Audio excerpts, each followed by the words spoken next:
வணக்கம். ஒரு 3 நாளைக்கு முன்னாடி கன்னட அரசாங்கத்தால 3 தமிழர்கள் கொல்லப்பட்ட கோர சம்பவம் மனச பெசஞ்சிட்டு இருக்கு அப்படின்னு தான் சொல்லணும். ஏன்னா, அவங்க ஒரு அப்பாவிகள் மாதிரி தான் கணக்கு பார்க்க தோணுது. ஏன்னா, மான் வேட்டைக்கு போனாங்கன்னா, மான் வேட்டைக்கு போறவங்க எவ்வளோ ஆயத்தங்களோட போவாங்க. சும்மா இல்ல ஒரு ஆடு மாட தேடி போனவங்க மாதிரி போக மாட்டாங்க. அவங்க கிட்ட இருந்து மான் வேட்டைக்கு என்ன பொருள் பறிமுதல் பண்ணாங்க? இனிமே அவங்க என்ன வேணாலும் செட்டு சேர்த்து இத தான் பறிமுதல் பண்ணணும், அதான் பறிமுதல் பண்ணணும்னு சொல்லலாம். ஆனா, அவங்கள பிடிக்கும் போதே கேமரா சகிதமா, காணொளி சகிதமா அவங்க பிடிச்சிருப்பாங்களா? மாட்டாங்க. அதுக்கு வாய்ப்பு இருந்தாலும் அத செய்ய மாட்டாங்க. ஒரே நோக்கம் தமிழகத்தை அச்சுறுத்தணும். தமிழக அரசு கிட்ட தங்களுடைய கெத்த காட்டணும். காவேரி பிரச்சனையா? வாயை மூடிட்டு சும்மா இருங்க. காவேரியில தண்ணி கேட்கிற வேலையெல்லாம் வச்சுக்காதீங்க.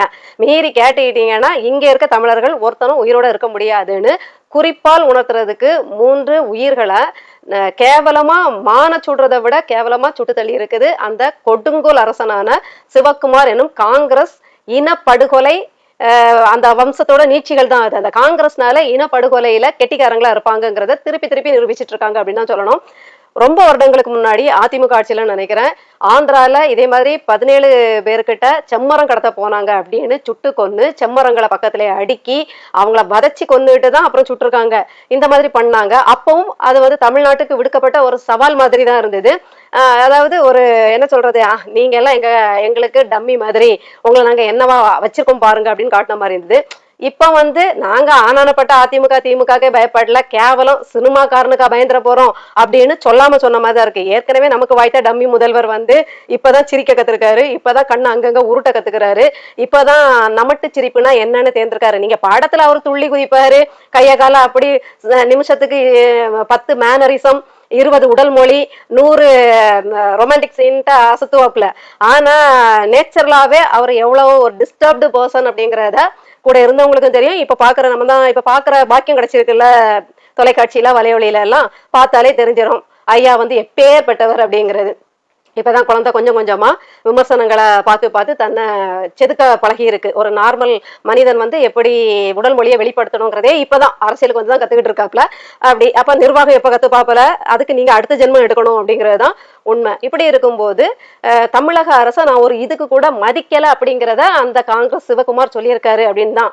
ஆனா இவன் சொல்ற அளவுக்கு தான் அந்த முதல்வரோட செயல்பாடுகள் இருக்கு. சிபிஐ 4 நாள் கழிச்சுதான் எங்க தங்க தாரகை முதல்வருக்கே, எங்க தங்க தலைவனுக்கே, தானே தலைவனுக்கே உரைச்சிருக்கு. அது வரைக்கும் அவர் கொடியேற்றுறதுலயே படு பிஸியா இருந்துட்டாப்ல. யார 3 வரிசையில உட்கார வைக்கணும், அவங்க என்னென்ன கலர்ல வரணும், யாருக்கு எப்படி மரியாதை கொடுக்கணும், அப்படி கடந்து போகும்போது எப்படி சல்யூட் வைக்கணும், எப்படி அப்படி படத்துல காட்டுற மாதிரியே ஒரு ஓர புன்சிரிப்போட கடந்து போகணும் அப்படிங்கிற அந்த பிராக்டிஸ்லயே இருந்ததுனால அவரால் இதுக்கு ஒரு அறிக்கை கூட விட முடியல. பிறகு உட்காந்து நாலாபுறமும் தூக்கி போட்டு மிதிச்சு தள்ளுன பிறகு உட்காந்து ஒரு அறிக்கை விட்டுருக்காப்ல, நாங்க சிபிஐ இதுக்கு கோருவோம்ன உடனே அங்க இருக்க காங்கிரஸ் சிவகுமாருக்கு அப்படி போரி தட்டிடுச்சு. அது எங்க மாநில இதுல அடுத்த மாநிலம் மூக்க நுழைக்க கூடாது அப்படின்னு சொல்லுது. உங்க மாநிலத்துக்குள்ள எங்களுடைய ரத்தம் உறவுகள் தானே சிதைக்கப்பட்டாங்க, உங்க மாநிலத்துல உங்களுடைய மக்களை நீங்க எப்படி நாய் மாதிரி சுடுவீங்களா? சுட்டா நாங்க எங்க பாட்டுக்கு போவோம், அப்படின்னா கூட அது அநியாயமா சுட்டீங்கன்னா நாங்க அதுக்கும் எதிர்கருத்து வைப்போம். அப்படிப்பட்ட பண்பட்ட ரத்தம் கொண்டது, அப்படிப்பட்ட எல்லாருக்கும் துடிக்கிற ஒரு இதையும் கொண்டதுதான் தமிழினம். அதனால அது தான் ஆடாட்டலும் தன் சதை ஆடுங்கிற மாதிரி எங்கேயோ மூலையில செத்து மடிகிற காசா குழந்தைகளுக்காகவும், எங்கேயோ மூலையில யுத்தத்துல இடிபாடுகள்ல சிக்கி கிடக்கிற பெண்களுக்காகவும் ஆண்களுக்காகவும் கதறி துடிக்கிற தமிழ், எங்கேயோ தொப்புள் கொடி உறவு பக்கத்து நாட்டுல தானே வதப்படுதுன்னு பார்த்துட்டு சும்மா இல்லாம அதுக்கும் குரல் கொடுத்து, அதுக்கும் இயக்கம் கண்டு, அதுக்கும் கட்சி நடத்தி, அதையும் உட்கார்ந்து பேசி பேசி பேசி பேசி உலக அளவுல கொண்டு போற ஒரு தமிழினம். எங்களை ஒரு ஜந்துவா கூட மதிக்காம நீங்க அற்பமா எண்ணி இப்படி சுடும்போது எப்படி நாங்க மூக்க நுழைக்காம இருக்க முடியும்? கண்டிப்பா. ஏன் நாங்க சிபிஐ விசாரணைக்கு போனா உங்களுக்கு ஏன் பதறுது, உங்களுக்கு ஏன் கிடுங்குது, நீங்க ஏன் நடுங்குறீங்க? உண்மையிலே மான் வேட்டைக்கு தான் போனாங்கன்னு நிரூபிக்க முடியாது, அதனால உங்களுக்கு பதறுது. நம்ம அமைச்சர்கள் சட்டசபையில பண்ற அட்ராசிட்டியை பார்த்தா இந்த செந்தமிழ் நாக்குல புரள்ற அந்த வித்தையை பார்க்கும்போது நம்முடைய செந்தமிழ் அவதுக வாயில அறப்பட்டு சிந்தி சதறி பிச்சு அவிழ்த்துவலா விழுறத பார்க்கும்போது எல்லா எம்எல்ஏ தாவேக்கா எம்எல்ஏ அமைச்சர் அந்த முதன்மை அமைச்சருக்கும் ஒவ்வொரு கிலோ வசம்பு வாங்கி கொடுக்கலான்னு ஒரு நல்ல ஐடியா வருது. நல்லா நாக்கை இழுத்து வச்சு வசம்ப வச்சு நல்லா தேய்ச்சாங்கன்னா தமிழ் வருதான்னு பார்க்கணும். அடுத்தவன் எழுதி தரத வாசிப்பீங்க, வாசிக்கிறதுல 1008 கோளாறு வேற. உங்களுக்கு வனத்துறைன்னு சொல்றதுக்கு நிர்மல்குமார் அவர்களுக்கு வரல. அதாவது டங் ஸ்லிப் ஆகும். அதை இங்க குறை பேசவே வரல. எனக்குமே காணொலி எடுக்கும் போதே எத்தனையோ டங் ஸ்லிப் ஆயிருக்கு. என்னுடைய பிள்ளைங்க கூட கிண்டல் அடிப்பாங்க, இப்படி பேசியிருக்கீங்கம்மா, அடுத்து கிண்டல் அடிக்க போறாங்கன்னு. அப்படி டங் ஸ்லிப், அதாவது நாக்கு புரள்றது, பேசும்போது சில வார்த்தைகள் ஒரே விதத்துல வந்துச்சுன்னா நாக்கு குளறும். இந்த தவறை யாரும் இங்க சுட்டி காட்டவே இல்லை.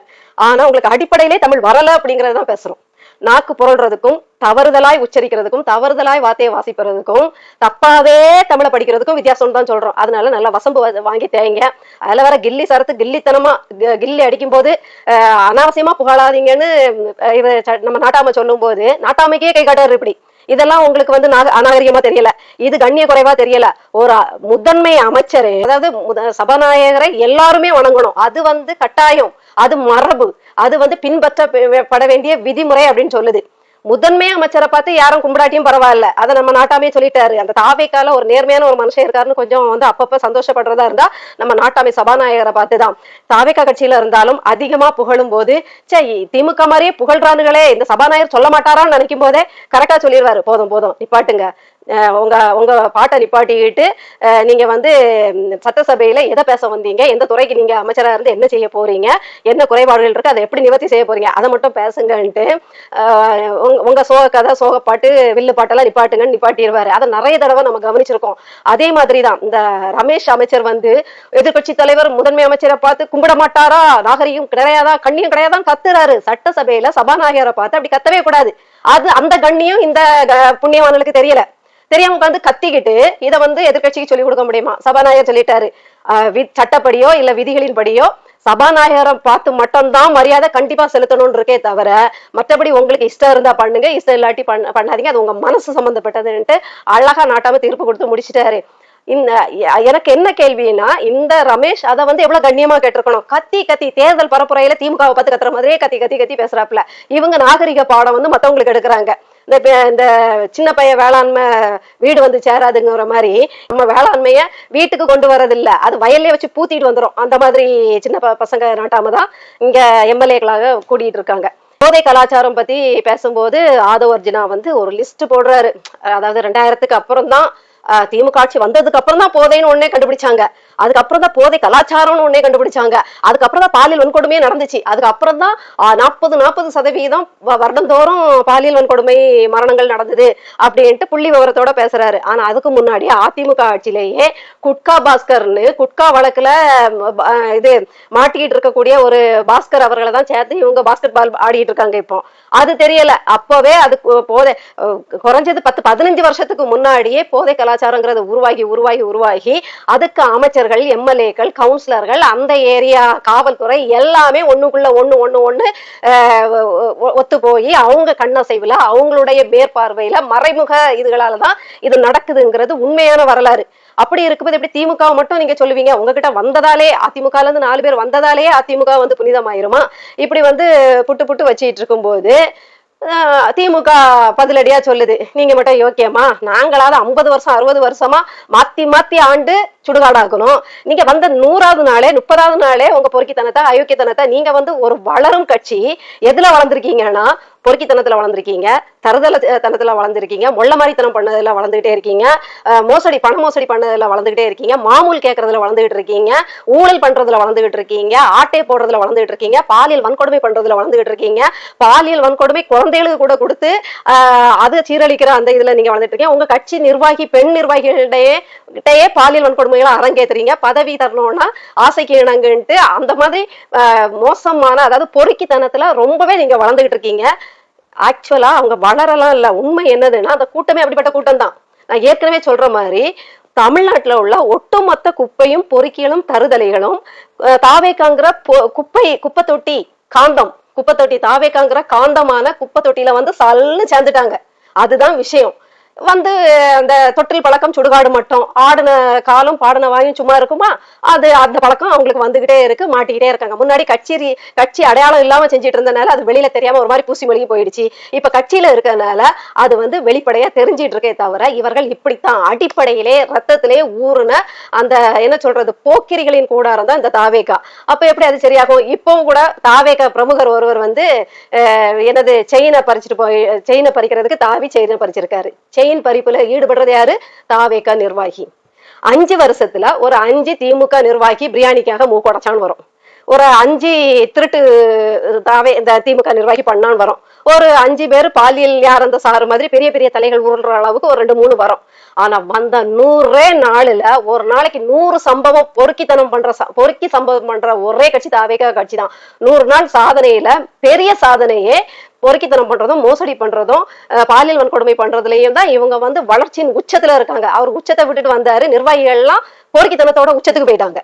இப்படியா போயிட்டு இருக்குது. இதை எங்க போய் சொல்ல? நீங்க போதை கலாச்சாரம் அவங்க வளர்த்து விட்டாங்கன்னா உங்க ஆட்கள் அப்படியே இருக்காங்க. எனக்கு ஒரு கேள்வி, ஆதவ அர்ஜுனா, போதை போதை திமுகவை சொல்றீங்க, தப்பே இல்லை, திமுகக்கு எல்லளவும் நம்ம ஆதரவே கிடையாது, அதிமுகவும் அப்படிதான். ஆனா சொல்ற நீங்க யோக்கியமா? நீங்க டெல்லி ஏதோ ஒரு விஷயமா டெல்லிக்கு போகும்போது உங்க பையில இருந்து தானே பாட்டில் எடுத்தாங்க. இங்க இருந்து டெல்லிக்கு போறதுக்குள்ள சரக்கு இல்லாம உங்களால இருக்க முடியல. நீங்க போதை கலாச்சாரத்தை பத்தி பேசுறீங்களா? பேசுறதுக்கு ஒரு தகுதி வேணும் இல்ல?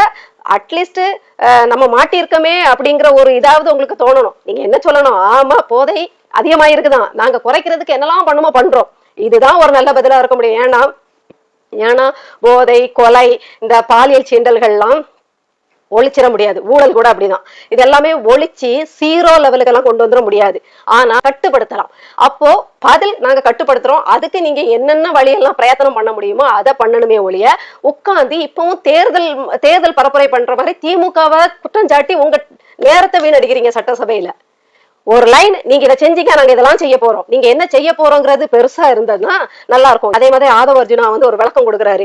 இது தண்ட செலவு முதல்வர் அறைக்கு அப்படின்னு சொல்றாங்க.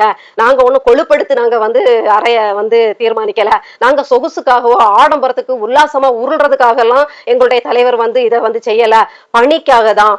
ஒரு அறையில அனைவரும் கூடி கும்மாளம் அடிக்க இல்ல, சாரி, பணி செய்வதற்கு ஏதுவாக நாங்க வச்சிருக்கோம். அவங்களுக்கு அந்த கும்பல் கூடி கும்மாளம் போடுறதுன்னா ரொம்ப பிடிக்கும் போல. அதனால அட் த டைம் 108 தாவேகா எம்எல்ஏக்களும் 107 இவரையும் சேர்த்து, சரி, 107 தாவேகா எம்எல்ஏ, கூட்டணி ஒட்டுணிகள், காங்கிரஸ் இனப்படுகொலைவாதிகளோட அடிபொடிகள் எல்லாருமா உட்காந்து அவங்க கூட்டத்தோட தான் எப்பவும் ஜேன்னு உட்காந்து பணி செய்வாங்களாம். இதெல்லாம் நம்புற மாதிரியா இருக்கு? ஆனா நீங்க நம்பிதான் ஆகணும். இவ்வளவு நாளும் செய்யாத நிர்வாகத்தை இவங்க செஞ்சிட போறாங்க. இவருக்கு இந்த நகை நுனி அளவுக்கு கூட நிர்வாகமும் அரசியலும் தெரியாது. ஆனா அவரை மலை அளவு புரட்டி போட்டு செய்ய போற மாதிரி ஒரு பில்டப். நீங்க உங்களுடைய ஆஸ்தான ஜோதிடர் சொல்றதெல்லாம் தலையை ஆட்டி ஆட்டி, வாஸ்து இங்க சரியில்லை, ஜன்னல் அங்க மாத்து, வாஸ்து இங்க சரியில்லை, கதவை இங்க மாத்து, வாஸ்து இங்க சரியில்லை, டேபிள் அங்க தலைகளா போடு, இந்த நாற்காலிக்கு 4 கால் இருக்கக்கூடாது, ஒத்த கால்ல நின்னாதான் தானே உட்கார்ந்த தானே தலைவன் மாதிரி ஒத்த கால்ல நிக்கிற நாற்காலியில நீங்க உட்கார்ந்த பெருமை வரோன்ட்டு அதை மாத்து இதை மாத்துதுன்னு ஜோதிடர் சொல்றதை கேட்டுக்கிட்டு நீங்க இடம் மாத்துறீங்களே தவிர வேற எதுவும் இல்ல. வெற்றி, அந்த 2 டீ வர்றதுக்கு காரணம் என்ன? அந்த ஜோதிடரோட பேர்ல அந்த வெற்றி வருது. அந்த ஆளு மறைமுகமா அவன் பேரை உங்களுக்கு தெளிச்சு விட்டுருக்கானா அது தெரியாம நீங்க வந்து வெற்றின்னு போடுறீங்களா? இல்ல அவர் மேல உள்ள அதீத விசுவாசத்துல நீங்களே அவர் பேரை எடுத்து போட்டிருக்கீங்களான்னு தெரியல. யாருக்கும் கொளுத்தி போடுவோங்க காதுல வந்து சேர்ந்தா ஜோதிடர் தான் உங்களை வச்சு விளையாடுறாரா, இல்ல நீங்க தான் அவரை தூக்கி வச்சு ஆடுறீங்களாங்கிறது தெரிஞ்சு போயிட போகுது. இப்படி வெற்றின்னு நீங்க வந்து வெட்டியா ஏதோ பண்ணிட்டு இருக்கீங்க. அதுதான் கஜானா காலினா கஜானா காலிக்கு ஏத்த மாதிரி செயல்படுங்க. அதை விட்டுக்கிட்டு நீங்க வந்து கடல் போலதான் என்னுடைய நிர்வாக அறைய வச்சிருப்பேன்னா இதெல்லாம் வந்த உடனே இந்த வேகத்துல குதிரை வேக அரசியல் தான் பண்ண சொன்னோமே தவிர, குதிரை வேக நிர்வாகத்தான் பண்ண சொன்னோமே தவிர, குதிரை வேக நேர்மையான ஆட்சியை தான் எதிர்பார்த்தோம் தவிர குதிரை வேக பேர அரசியலை நாங்க எதிர்பார்க்கல. குதிரை வேகத்துல நீங்க செய்யக்கூடிய இந்த ஆடம்பர சொகுசுகள் எல்லாம் நாங்க எதிர்பார்க்கல. சத்தியமா சொல்றேன், மோசமான ஆட்சியா தான் இருக்கும்னு எங்களுக்கு நல்லா தெரியும். ஆனா இவ்வளவு படும் மோசமா வந்த ஸ்பீடுல குதிரை வேகத்தை இவ்வளவு மோசமா காட்டுவீங்க, அதாவது அநியாயம் பண்றதுலன்னு சத்தியமா கொஞ்சம் கூட நினைக்கல. போக போக திமுக மாதிரி செய்வீங்கன்னா, இல்ல நாங்க திமுக மாதிரி உங்களுக்கு திமுக பரவாயில்லன்னு சொல்ற மாதிரி நாங்க வைப்போம் பாருங்க. நீங்க நடக்கிறது திமுக ஆட்சின்னு தான் நினைப்பீங்க. ஒரு போன ஆட்சியில அப்பா அப்பான்னு சொல்லி உங்களை ஏமாத்தினாரு, நான் மகன் சொல்லி ஏமாத்த வரேன், அப்பா புள்ள எல்லாம் ஒண்ணுதான் அரசியல்ல அப்படின்னு சொல்ற மாதிரி எனக்கு தோணுது. டெண்டர் விட்ட விஷயத்திலையும் கூட அவ்வளவு கோல்மாலு. ஒரு டேட்ல பேப்பர்ல விளம்பரம் போடுறீங்க, 4 நாள் கழிச்சு நீங்க வந்து ஆன்லைன்ல போடுறீங்க. அப்போ ஆன்லைன்ல தான் அது வந்து அவங்க டெண்டர் விட முடியும். அப்புறம் 4 நாள்ல அதை இழுத்து மூடிட்டீங்கன்னா எப்படி எல்லார் பார்வைக்கும் போய் எல்லாரும் அந்த டெண்டர் கோர முடியும்? நீங்க ஏற்கனவே ஒரு ஆளை பிக்ஸ் பண்ணிட்டீங்க, சும்மா பேச்சுக்கு. அதே திமுக மாதிரியே பேருக்கு வந்து விளம்பரம் பண்ணுவாங்க, பேருக்கு பேப்பர்ல போடுவாங்க, பேருக்கு வந்து இடையதளத்துல பதிவேற்றுவாங்க. அது மாதிரி பண்றீங்க. அதை பத்தின முழு மதிப்பு என்ன, அதுக்கு உண்டானது எதுவுமே நீங்க போடல. வெள்ளை அறிக்கைன்னு திமுக மாதிரியே பக்கா பொய் அறிக்கை தான் சொல்லிட்டு இருக்கீங்களே தவிர உங்க ஆட்சியில எந்த வெள்ளை அறிக்கையும் கிடையாது, எந்த வெளிப்படைத்தன்மையும் கிடையாது. உங்க குணம் மாதிரியே உம்முனும் சப்புனும் கம்முனும் தான் உங்களுடைய ஆட்சி நிலவரங்களும் இருக்குது அப்படிங்கறதுதான் உண்மையிலேயே உண்மை. அப்புறம் கடைசியா திருமாவளவன் அண்ணனை சொல்லி முடிச்சிடுறேன். நம்ம திருமாவளவன் அண்ணனோட கூடவே இருக்கக்கூடிய இப்போதைய அமைச்சர் நம்ம வன்னியரசு இருக்காரு இல்லையா, அந்த வன்னியரசு வந்து அண்ணன் சீமானவருடைய திரள் நிதியை எங்கெல்லாம் கிடைக்குதோ அங்கெல்லாம் வாய வைக்காம அவரால் அதை பத்தி பேசாம போனா அவருக்கு நாக்கு வந்து சுளிக்கிறோம். அண்ணன் சீமான் அவர்களை சம்பந்தமே இல்லாம ஏதாவது சொல்லாம போனா அவர் வாய் கோணிரும். அதனால பயந்து வாய் கோணிடக்கூடாது, நாக்கு சுளிக்கிறக்கூடாதுன்ட்டு அண்ணனை எதையாவது எகத்தாலும் பண்ணிட்டு போறது. ஆனா எந்த காலகட்டத்திலையும் விசிகாவை பத்தியோ திருமாவளவன் பத்தியோ வன்னியரசு அவர்களை பத்தியோ அண்ணன் சீமான் அவர்கள் எங்கேயும் சீண்டி பேசுனதுல விமர்சனம் வச்சதுல தவறே இருந்தாலும் எடுத்து சுட்டிக்காட்டி கூட பேசுனது இல்ல. தண்ணின பகை வேண்டாம், அண்ணன் தம்பி நாம ஒத்துமையா இருந்துட்டு போயிருவோம், சைலண்டா போயிருவோம்ட்டு போயிருவாரு. ஆனா போறவனை சும்மா போற ஓனான காதுல போட்டு குடையிற மாதிரி இந்த ஆளு வந்து பேசிக்கிட்டே இருப்பாப்ல. அதுவும் திரள் நிதியை வந்து அவ்வளவு கேலி, அவ்வளவு கிண்டல். திரள் நிதி இல்லாம கட்சி எப்படி நடத்த முடியும் அப்படின்ட்டு நாங்க கேட்கும் போதெல்லாம் தெரியல. இப்ப திருமாவளவன் அண்ணன் ஒரு மாநாட்டை கூட்டி இது ஆயிரமா கட்டுக்கட்டா பணம் பிரிக்கிறாரு. அது எதுக்கு? அது என்ன நிதியில வரும்? அப்போ அது உருட்டு நிதியிலையும் அது வந்து விசிகா நிதியிலையுமா வரும்? அதுவும் அதை வாங்குறதுக்காக தான் வந்திருக்கேன். நான் குளிக்க கூட செய்யல, நான் ரூமுக்கு கூட போகல, அப்படியே வந்திருக்கேன். நீங்க பணத்தை வேற யாரையாவது கொடுத்து ஏமாந்துடக்கூடாது. 10 லட்சம் பிரிஞ்சிருக்கு, இன்னும் என்கிட்ட தரதுக்கு நீங்க நிறைய பேர் காத்திருப்பீங்க, நான் உட்கார்ந்து வாங்கிட்டு போவேன்னு சொல்றாரு. அப்பட்டமா பொது மேடையில சொல்றாரு. அதுல வேற தீபத்தை ஏத்தும் போது வன்னியரசு அவர்கள் கையை பிடிச்சா கையை தட்டி விடுறாரு. ஆனா வன்னியரசுக்கு வேணும். ஏன்னா நல்ல ஜிகு ஜிகுன்னு நல்ல கண்ணுக்கு லட்சணமா பொம்பளைங்க வந்து அப்படி கையை பிடிச்சிக்கிட்டு அப்படி அதை வந்து நம்ம தப்பாவும் பேசக்கூடாது, நாங்க தப்பாவும் பேசல, அதை நாங்க ஒரு நல்ல அணுகுமுறையாவே பாக்குறோம். ஆனா இவரு அமைச்சர் வந்து ஆய்வுக்கு போகும்போதோ இல்ல பணி நிமித்தமா வெளியில போகும்போது ஒருத்தர் வந்து குறைய பக்கத்துல வந்து சொல்றான், சொன்னோன்னு தள்ளிப்போங்கிறாரு. அமைச்சர் கொம்பு முளைச்சிருச்சு அவருக்கு. அப்படி ஒருத்தர் வந்து குறைய சொல்லும் போது தள்ளி விட்டு அவமானப்படுத்துற வன்னிய அரசுக்கு இந்த அவமானம் தேவைதான் அப்படின்னு தான் சொல்லுது. இப்போ நீங்க யாருக்காக இந்த நிதியை நீங்க பிரிச்சீங்க? கட்சி நடத்துறதுக்கு தானே. நீங்க எல்லாம் உங்க சம்பளத்தை போட்ட கட்சி நடத்துறீங்க, இல்ல உங்க எம்பி பதவியிலையும் உங்க அமைச்சர் பதவியிலையும் தான் கட்சி நடத்துறீங்களா? 2 பேருக்கு சம்பளம் கொடுக்க முடியுமா அதுல? அப்ப கட்சி நடத்தணும், அலுவலக பணியாளர்களுக்கு சம்பளம் கொடுக்கணும், நிகழ்வுகள் நடத்தணும். இப்போ ஒரு கூட்டம் போட்டிருக்கீங்க, சும்மா முளைச்சிருமா? அது ஸ்டேஜ் தானா முளைச்சிருமா? ரேடியோ தானா முளைச்சிருமா? கூட்டம் கூட்டுற பதாகைகள் அது இது எல்லாம் தானா முளைச்சிருமா? காசு தானே. அப்ப அந்த காசு யார்ட்டு இருந்து பிரிக்கிறீங்க? உங்களுடைய தொண்டர்கள்ட்ட இருந்து தானே. அது மாதிரிதான் நாங்களும் பிரிக்கிறோம். உங்களுக்கு ஒரு நியாயம் எங்களுக்கு ஒரு நியாயம் பேசிக்கிட்டே தெரிஞ்சீங்கன்னா இப்படி அம்பலப்பட்டு போறது நீங்களா தான் இருக்கும்.